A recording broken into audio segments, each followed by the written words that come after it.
everyone, and welcome to RoomBA podcast.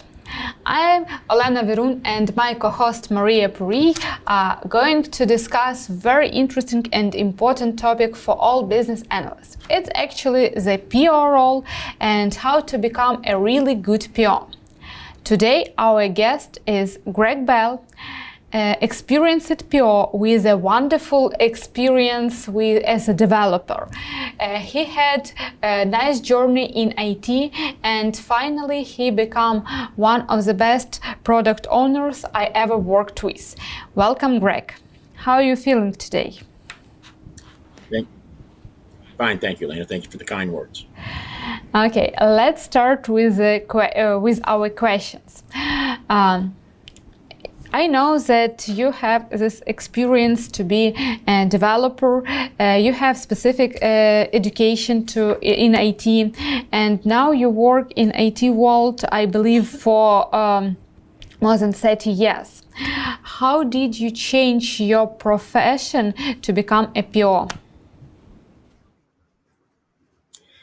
So it's been an interesting journey, and you're correct. I'm right at 30 years as being an IT professional. Back when I did dev work, it was all head down type work, right? The type of collaboration that developers engage in nowadays didn't exist, and my personality, my nature led me to want to do something more interactive, which sent me in the way of doing analyst work.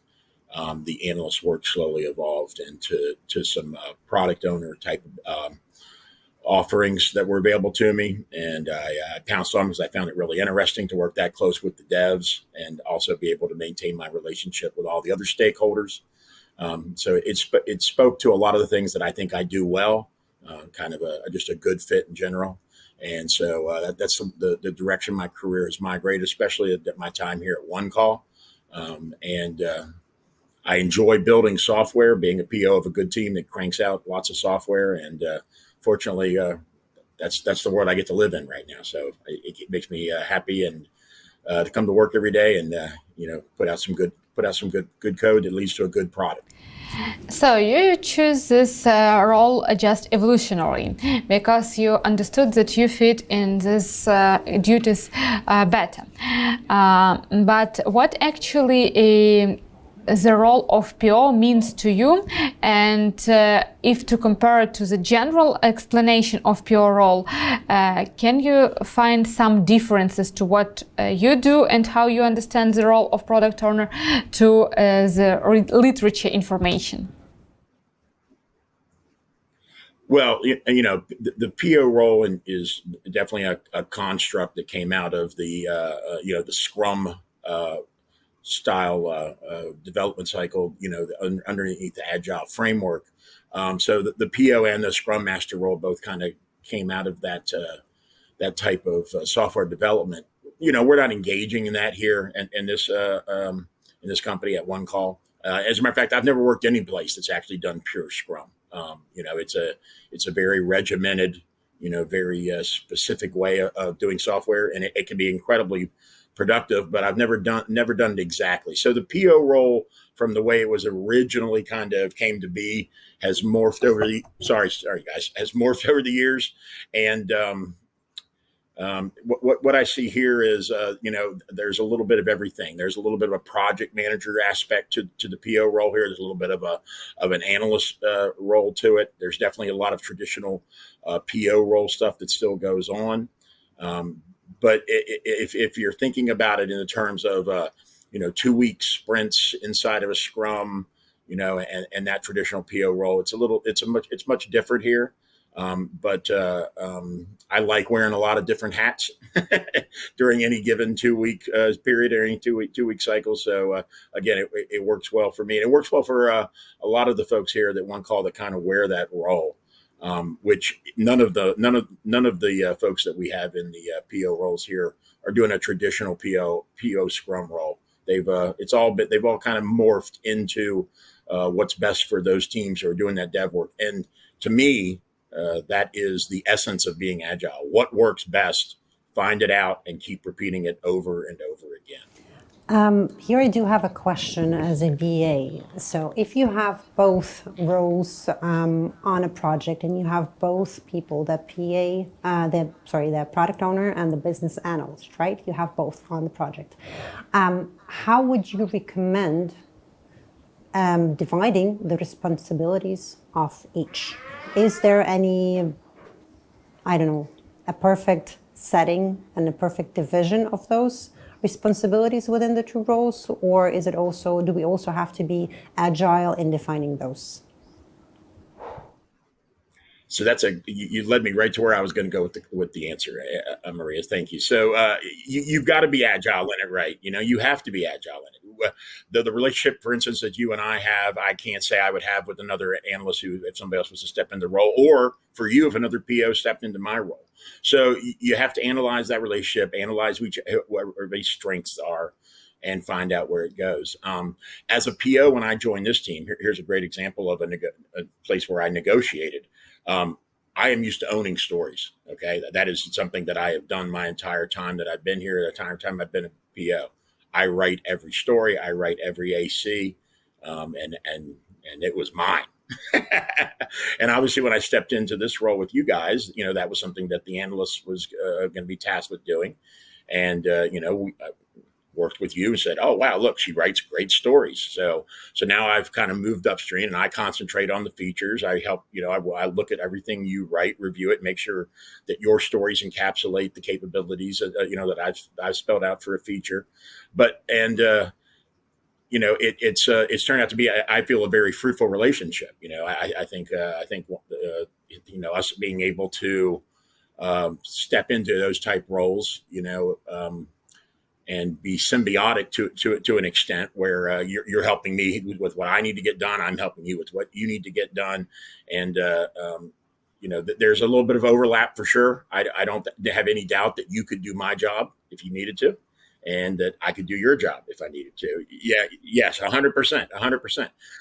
You know, yeah, well, I did analyst work for a long time, in leading up to where I've taken this role, and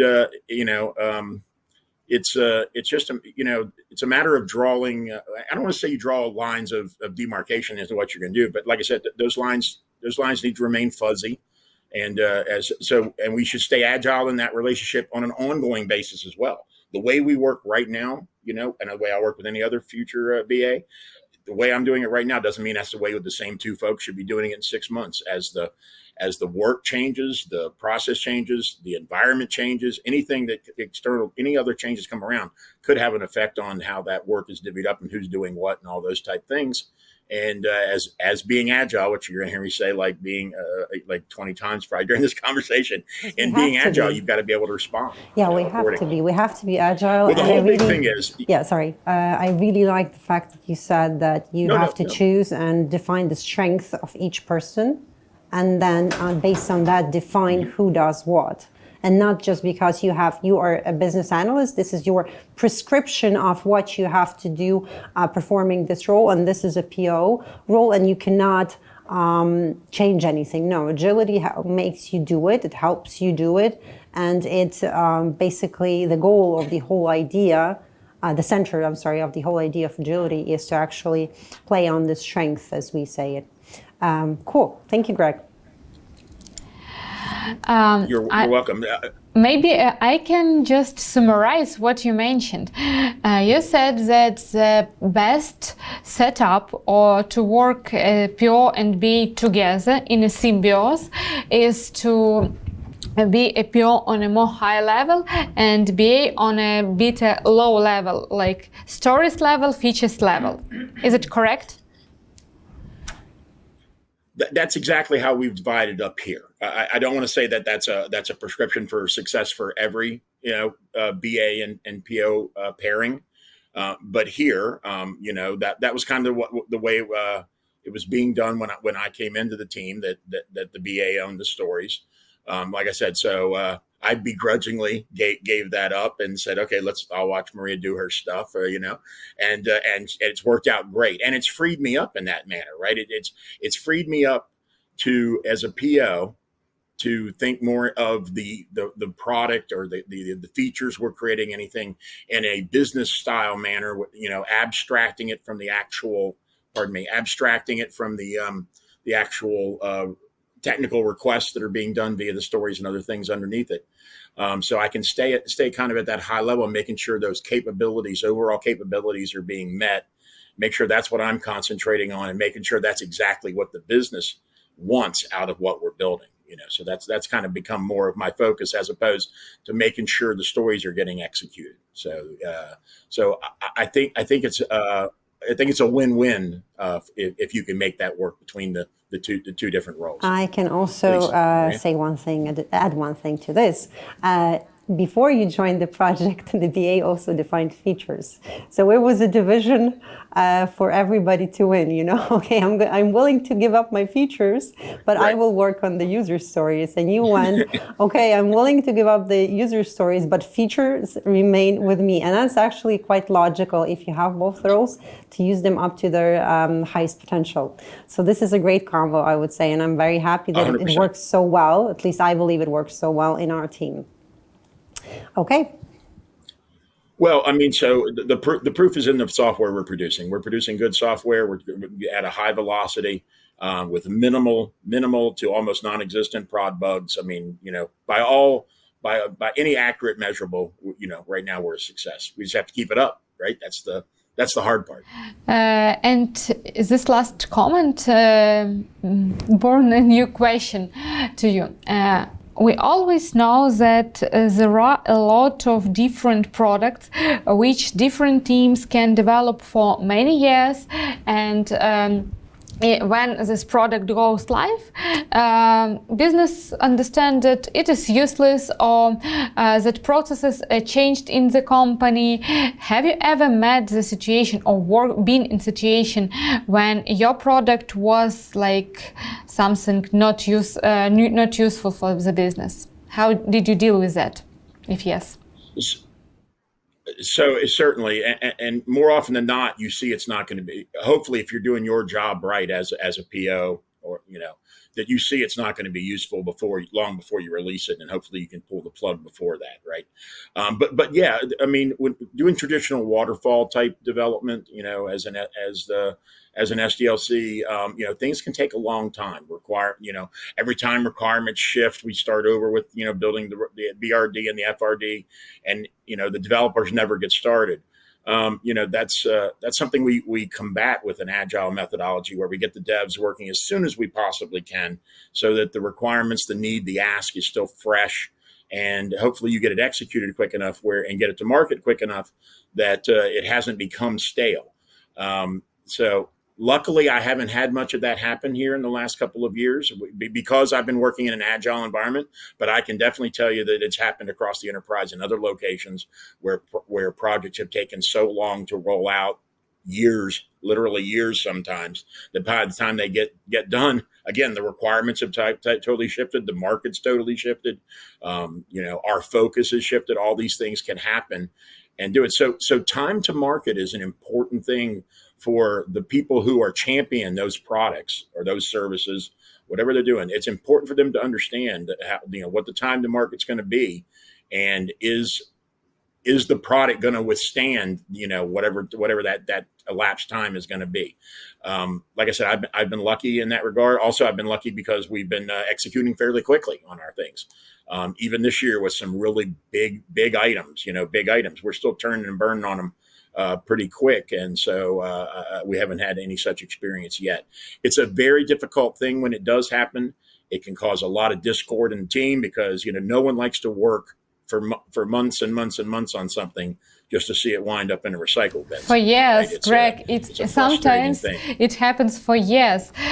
Because I personally had an experience. I worked on a banking project, and we developed a very interesting auto loan product, I believe for 2 years. And when this product went in production, everybody realized, hey, regulators changed, and we had to enhance our process to the new governmental law. And it was okay, let's start from the very scratch. Good. Mariya, do you have any questions?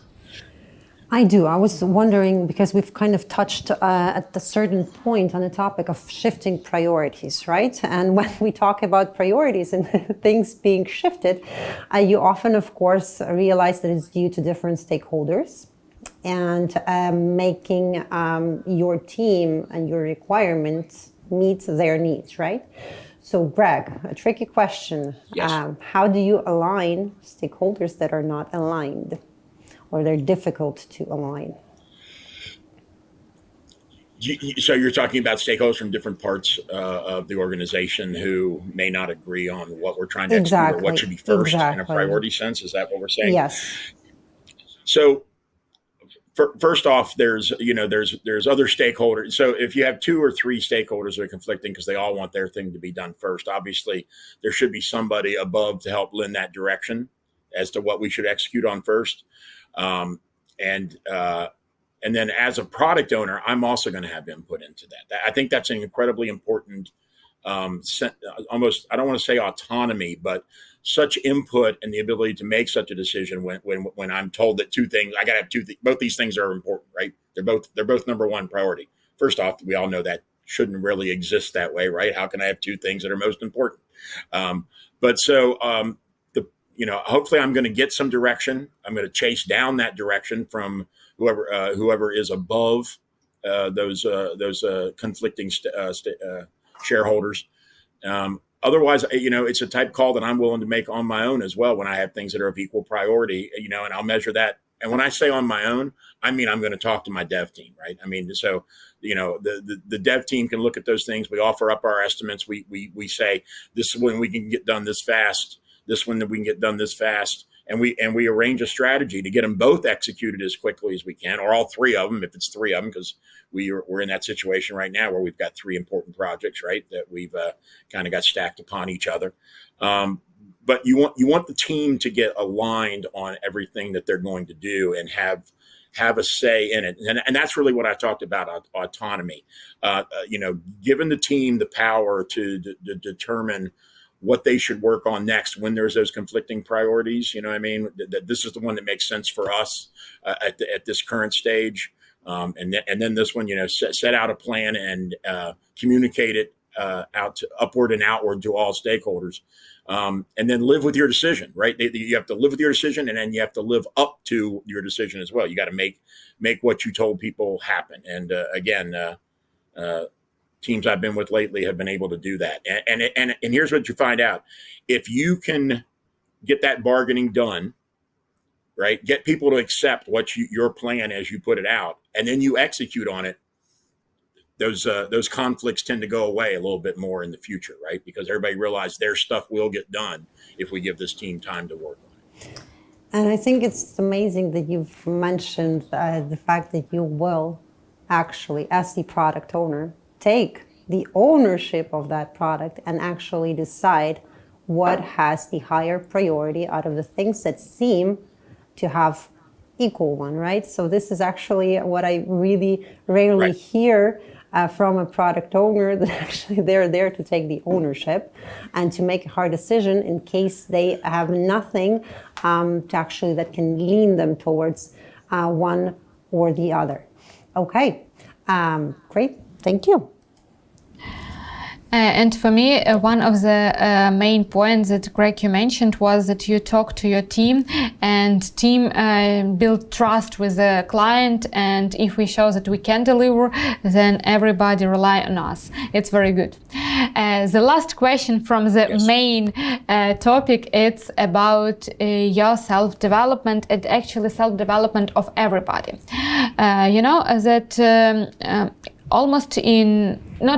In many companies, we have Center of Excellence, where we can find some mentors, trainings, different educational programs, everything what will let your skills to stay on the top of the technology. You will be in a top technology stack and all related around that. have you ever worked in the company with a center of excellence? And if no, how do you know that you're developing in a proper direction? Okay, let me try to distill that question down. So, as far as staying on top of your game and improving your skill set in your game, yeah, that's something that I look for in any company I want to work with.